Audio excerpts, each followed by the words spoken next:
Karena UMKM juga menjadi salah satu concern saya selama ini. Ya bisa dibilang melanjutkan perjuangan suami yang waktu itu diamanahkan sebagai Menteri Koperasi dan UMKM, dan passion saya juga di situ.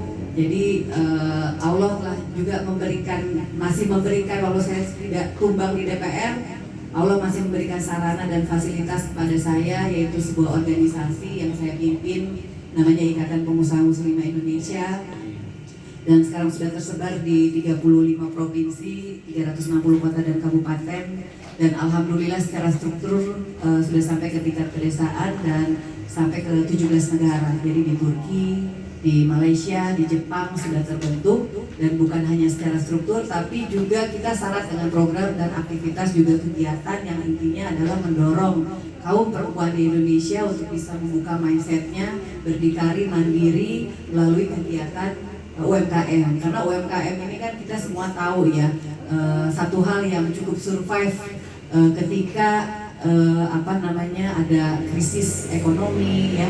Kemarin pas pandemi juga walaupun tumbang tapi cepat lagi bangkitnya ya, krisis ekonomi 98. Saya punya ikatan emosional dengan teman-teman wartawan atau PWI karena saya memang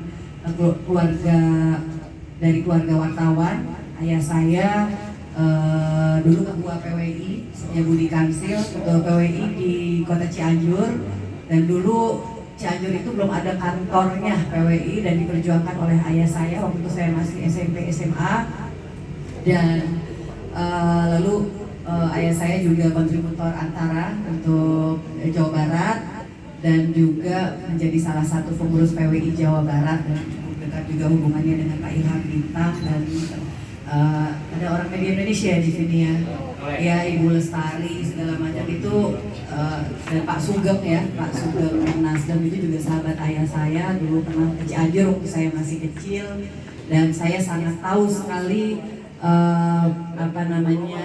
seperti apa pekerjaan seorang jurnalis itu. Bahkan kalau saya boleh cerita sedikit, Pak, jurnalis itu adalah pahlawan kebenaran sih sebetulnya. Karena saya melihat dulu teman-teman semua, ayah saya tuh hampir dibunuh karena membuka sebuah berita yang waktu zamannya bendungan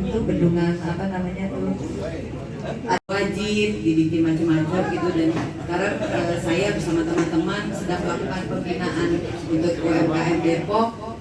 Nah ini produk limo ya, jus belimbing, dan juga nanti ada yang dibagiin juga. Saya concern juga ke batik Depok, tapi masih mahal nih harganya batik Depok.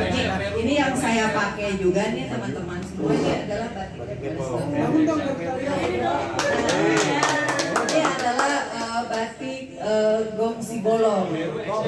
Gong sibolong itu kan alat musik ya, alat musik khas sini, dan kebetulan yang menemukannya itu orang Cianjur, dari satu kota kelahiran dengan saya. Ya, jadi Salempur. Ini kan perawatinya berdiri, pakai pahlawan berdiri. Nanti ada dasi yang saya bagikan untuk teman-teman, dasi buatan saya karena saya juga pelaku UMKM. Jadi saya juga mengangkat potensi Depok ini, salah satunya adalah kerajinan batik dan juga jus Depok, yang insya Allah ini saya komitmen ya akan terus mengangkat produk-produk Depok supaya bisa dikenal bukan hanya di wilayah Depok tapi juga seluruh Indonesia dan luar negeri. Karena tadi saya menyampaikan IPMI itu organisasi yang saya pimpin dan saya dirikan itu sudah sampai ke Jepang, sudah sampai ke Turki, bahkan kemarin yang di Jepang juga sudah melakukan kegiatan pameran exhibition bekerja sama dengan KBRI di sana untuk memamerkan produk-produk Indonesia, dan itu diapresiasi. Alhamdulillah ada sekitar 1.000 pengunjungnya di Jepang ya. Jadi saya mengharapkan nanti ada produk Depok juga, produk yang menjadi unggulan dan betul-betul jadi ikon Depok yang bisa kita syiarkan bukan hanya di tingkat nasional tapi juga di luar negeri. Terima kasih.